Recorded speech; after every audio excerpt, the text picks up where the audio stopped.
Video देखने से पहले वीडियो को लाइक करके हमारे चैनल को सब्सक्राइब जरूर कर ले। रूही को अंदाजा भी नहीं है कि आज रात उसके कमरे में नहीं बल्कि उसकी किस्मत में हलचल होने वाली है। दिन ढलते ही जैसे ही रात होती है तो जूही की दादी और नहार की दादी वीडियो कॉल पर बात करने लगती हैं।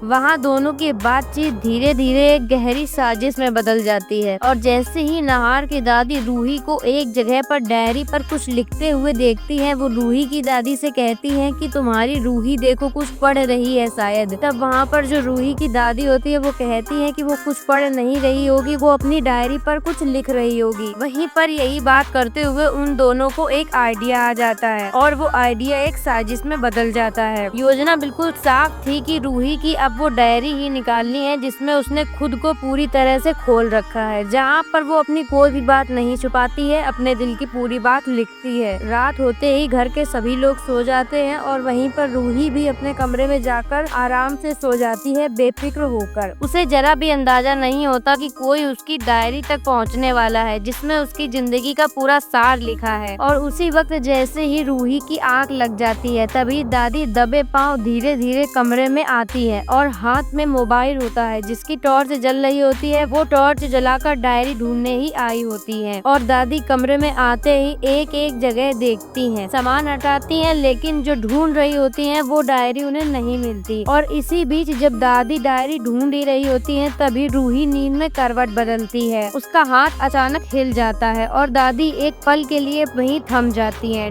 डर इस बात का नहीं था कि रूही देख लेगी, बल्कि डर तो इस बात का था कि कहीं सब कुछ बिगड़ न जाए। कुछ सेकंड बाद जब रूही फिर से अपनी नींद में चली जाती है वो आगे बढ़ती है और अलमारी की तरफ उनका ध्यान चला जाता है। दरवाजा धीरे से खोलती है और तभी हाथ लगाती है तो वो डायरी उनके हाथ लग जाती है। वही डायरी जिसमें रूही ने उन सब बातों को लिखा था जिससे वो किसी से नहीं कह पाती। डायरी हाथ में आते ही नहार की दादी को एहसास हो जाता है कि अब सब हालात उनके काबू में हो चुके हैं। वो बिना शोर किए कमरे से बाहर निकल जाती है और उसी पल रूही के खिलाफ एक बड़ा खेल शुरू हो जाता है। लेकिन दोस्तों अब यहाँ पर कहानी बहुत ही बड़ा मोड़ लेने वाली है। अब कहानी सिर्फ आगे नहीं बढ़ेगी, अब ये कहानी और उलझेगी, क्योंकि रूही की दादी और नहार की दादी मिलकर ये चाल चल रही हैं रूही की जिंदगी पलटने के लिए। पर दोस्तों अब यहाँ पर सवाल ये पैदा होता है कि जब रूही को अपनी डायरी के गायब होने का पता चलेगा तो क्या वो इस साजिश को समझ पाएगी या फिर तब तक उसे सब कुछ समझने में देर हो चुकी होगी। आगे क्या होगा जानने के लिए देखते रहिए हमारे चैनल टेली न्यूज़ 19 को। और इस वीडियो का क्रेडिट जाता है दंगल टीवी चैनल को। अगले एपिसोड के लिए वीडियो को लाइक और हमारे चैनल को सब्सक्राइब अभी कर लें।